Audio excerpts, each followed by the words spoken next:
नमस्कार मित्रों। आज हम एक ऐसे टॉपिक पर डिस्कशन करेंगे जो थोड़ा रोचक भी है और थोड़ा हमारे आध्यात्मिक पक्ष से भी जुड़ा हुआ है। जो लोग आध्यात्मिकता में रुचि रखते हैं या जिनका इंटरेस्ट है, वे लोग सन्यासियों के बारे में या उनसे जुड़े हुए स्थानों के बारे में, सिद्धों के बारे में, टेम्पल्स के बारे में या कुछ ऐसे ऐसे प्लेसेस जो किसी न किसी रूप में आध्यात्मिक ऊर्जा से भरे रहते हैं, उसके बारे में पढ़ते भी हैं, दर्शन भी करते हैं उन चीज़ों का और उनके बारे में अपना ज्ञान भी बढ़ाते हैं। तो आज इस चीज़ को ध्यान में रखते हुए मैंने ये सोचा कि एक ऐसे विषय के बारे में डिस्कशन करा जाए जो थोड़ा मिस्टिसिज्म से जुड़ा हुआ है, यानी कि रहस्यवाद से जुड़ा हुआ है। तो उसमें उस टॉपिक को ध्यान में रखते हुए आज हम एक ऐसे आश्रम के बारे में चर्चा करेंगे जो सिद्धों से, सन्यासियों से, महान योगियों से जुड़ा हुआ है और जिसका नाम है ज्ञानगंज। हम लोगों ने ज्ञानगंज के बारे में काफ़ी कुछ पढ़ा है और जो लोग इसमें इंटरेस्ट रखते हैं, आप YouTube पे देख सकते हैं या और बुक्स भी हैं उनकी इसके बारे में। वो लोग काफ़ी कुछ मटेरियल इसके बारे में उपलब्ध है, साहित्य हमारा। विशेष तौर से इस आश्रम के बारे में जन सामान्य के निकट जो प्रस्तुतिकरण विशेष रूप से किया, वो किया था महामहोपाध्याय पंडित गोपीनाथ कविराज जी ने। तो ज्ञानगंज एक ऐसा आश्रम है, जैसा कि उनके उपलब्ध साहित्य में लिखा हुआ है, कि जो सिद्धों का, योगियों का, महान संतों का एक तरीके से निवास क्षेत्र है। और इसकी जो चर्चा है उसका विशद विवरण गोपीनाथ जी के साहित्य में मिलता है। उनकी एक पुस्तक भी है ज्ञानगंज नाम से। गोपीनाथ जी अपने आप में बहुत विद्वान, ज्ञानी, भक्त और एक तरीके से आप ये कह लीजिए कि सन्यासी वृत्ति वाले साधक या सिद्ध ही कह लीजिए व्यक्ति थे। बनारस उनका कार्यक्षेत्र भी रहा। तो जब मैं बनारस था, BHU में मैं जब पढ़ाई करता था, तो मैंने वहाँ उनके बारे में विशेष अध्ययन भी किया था, पढ़ा भी था और उनसे जुड़े हुए स्थानों का मैंने दर्शन भी किया था। तो अभी इस ज्ञानगंज के बारे में तभी मैंने इसके बारे में पढ़ा और ये उनके साहित्य में है। उन्होंने उसका वर्णन किया है कि जो उनके गुरु थे स्वामी विशुद्धानंद परमहंस जी, उन्होंने अपना विशेष ज्ञान, कुछ अलौकिक ज्ञान इस ज्ञानगंज नाम के आश्रम में प्राप्त किया था। अब उसका जो वर्णन गोपीनाथ जी ने अपनी पुस्तकों में किया है या अन्य भी हम जगह देखते हैं, जगह जगह जो हमारे पास ऑनलाइन लिटरेचर है उसमें या विभिन्न लाइब्रेरीज में जो है, तो ऐसा प्रतीत होता है कि ये स्थान कुछ अलौकिक स्थान है और वहाँ आध्यात्मिकता से जुड़े हुए क्षेत्रों का या कुछ विशेष मिस्टिकल स्टडीज़ का वो एक तरीके से केंद्र है। तो उसका अगर आप विवरण पढ़ना चाहते हैं तो आपको उसके संबंध में काफ़ी कुछ लिटरेचर उपलब्ध हो जाएगा। तो आज मैं जो टॉपिक पे डिस्कस कर रहा हूँ वो केवल ज्ञानगंज से रिलेटेड नहीं है, उसका थोड़ा सा भाग हमारे ग्रंथ महाभारत से भी रिलेटेड है। तो मैं ये एक तरीके से मैं सिमिलरिटी ये आप कह लीजिए कि जो वर्णन ज्ञानगंज के बारे में महोपाध्याय पंडित गोपीनाथ कविराज जी ने कहा है, उसी से मिलता जुलता एक विवरण जो है महाभारत में भी मिलता है। और जो लोग थोड़ा सा हमारे हिस्ट्री को जानते होंगे, उन्होंने थियोसोफिकल सोसाइटी के बारे में भी अवश्य पढ़ा होगा, जिसकी स्थापना मैडम ब्लावेत्स्की ने की थी। कर्नल ऑलकॉट, न्यूयॉर्क में इसकी स्थापना हुई थी। बाद में इसका केंद्र फिर भारत में उन्होंने बना लिया था। तो उन्होंने भी एक ऐसे आश्रम का वर्णन किया है जो ज्ञानगंज की तरह से है, तिब्बत में कहीं स्थित है। तो ये लोग जो हैं, जैसे मैडम ब्लावेत्स्की हो गई, कर्नल ऑलकॉट हो गए, या पंडित गोपीनाथ कविराज हो गए, अपने अपने क्षेत्र के मूर्धन विद्वान रहे। तो इन्होंने एक ऐसे आश्रम का, ऐसे अद्भुत और रहस्यमय आश्रम का वर्णन किया है जहाँ कुछ विलक्षण तरीके से अध्ययन या अध्यापन चलता है। वहाँ की विद्याएं कुछ अलग टाइप की हैं, या कुछ अलग अलग लेवल पे वो स्टडीज़ चलती हैं, और वहाँ के सन्यासी और योगी कार्य करते हैं। तो कभी कभी हमें ऐसा लगता है कि जो ये बातें उन्होंने अपने साहित्य में लिखी हैं, वो आजकल हमें इस तरह का कुछ दिखाई नहीं देता। अब जैसे ये ज्ञानगंज वाला जो केस है, इसमें कई लोग तिब्बत की यात्रा में गए और तिब्बत में पहुंचकर उन्होंने मानसरोवर के आसपास, कैलाश पर्वत के आसपास इस क्षेत्र की खोज भी की, लेकिन ऐसा भौगोलिक रूप से उनको कहीं दिखाई नहीं दिया, मिला नहीं। फिर भी क्योंकि पंडित गोपीनाथ कविराज हो गए या और अन्य जो उस परंपरा में होंगे, ज्ञानगंज की परंपरा में, उन लोगों का जो साहित्य है वो थियोसोफिकल सोसाइटी का साहित्य, वो इन सारी बातों को, ये तो इसी मॉडर्न ज़माने की बातें हैं, इन बातों को सुनकर ऐसा लगता है कि हो सकता है कि इस प्रकार का एक आश्रम, ज्ञानगंज नाम का कोई आश्रम तिब्बत में हो रहा हो, या स्टिल अभी भी हो। हम उसके बारे में विशेष तौर से तो नहीं कह सकते, ऑथेंटिक तरीके से तो नहीं कह सकते, लेकिन ये लोग अपने आप में अपने अपने क्षेत्रों के महान व्यक्ति रहे हैं। तो इनकी बातों को हम एक तरीके से नकार भी नहीं सकते।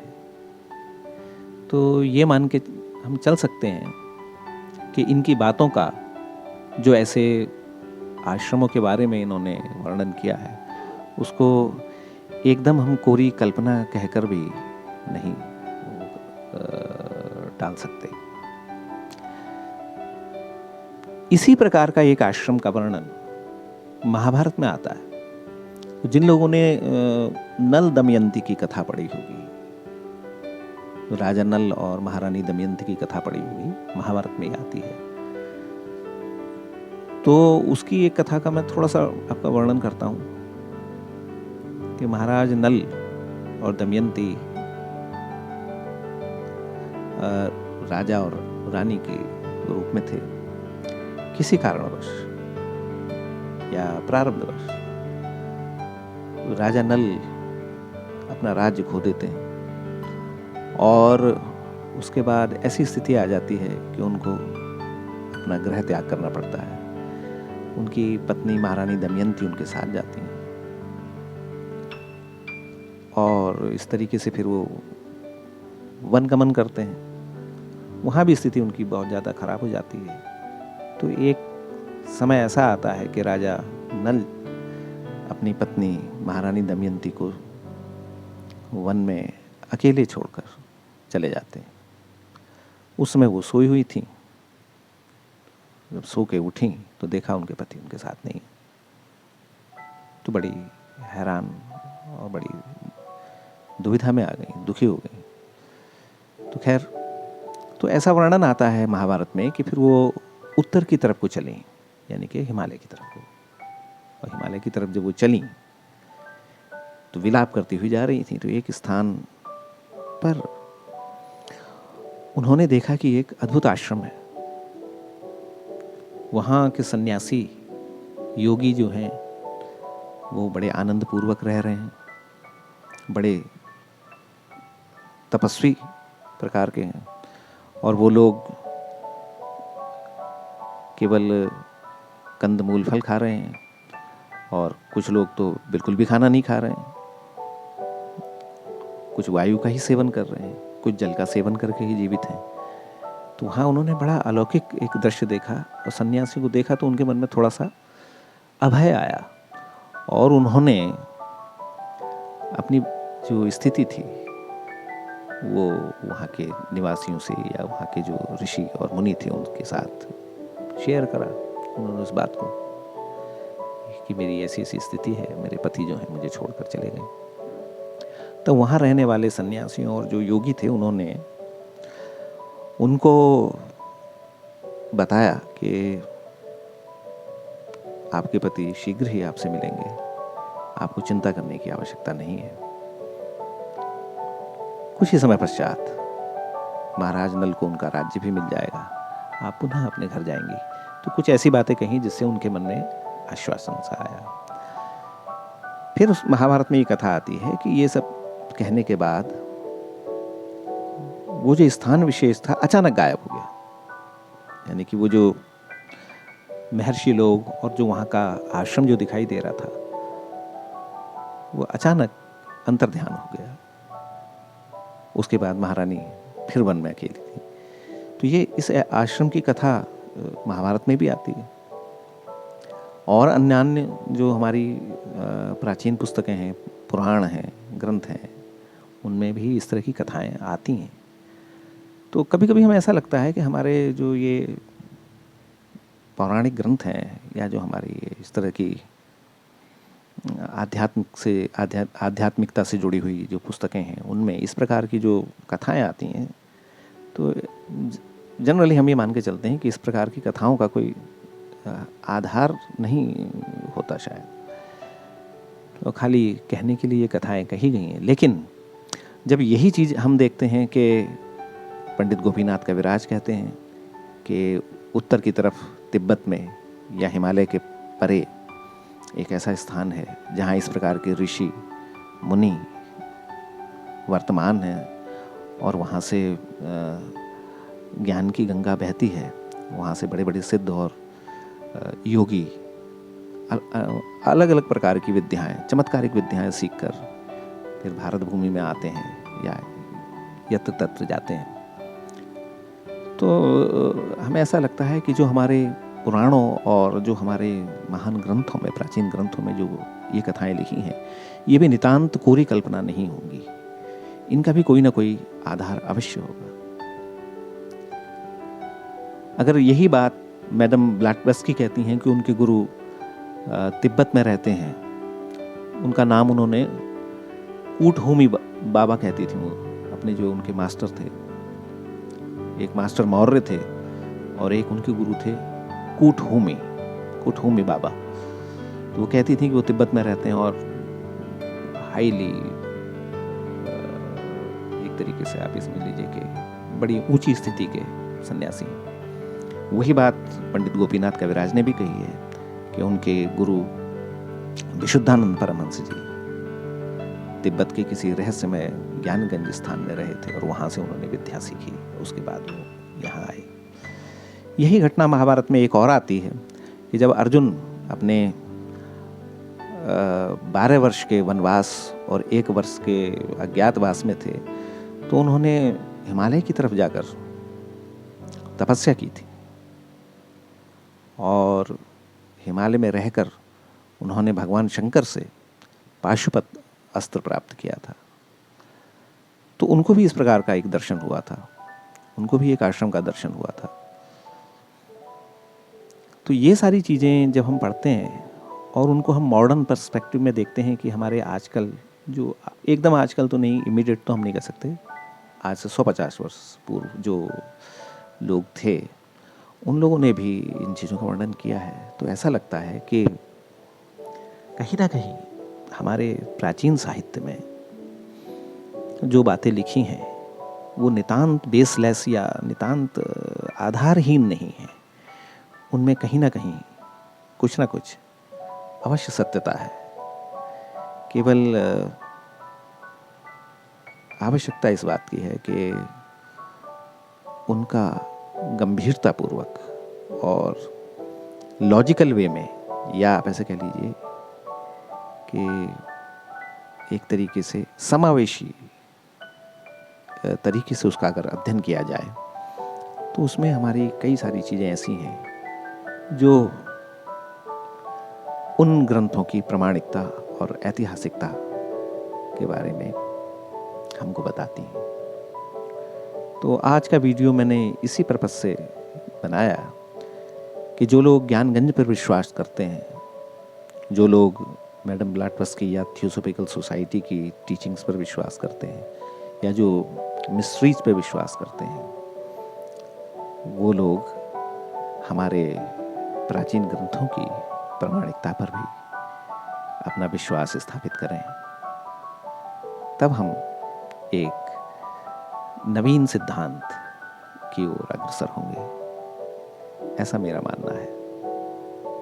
हम अपने ग्रंथों को केवल कोरी कल्पना ना माने, उनके बीच कुछ ना कुछ ऐसे तत्व अवश्य हैं जो कहीं ना कहीं हमारी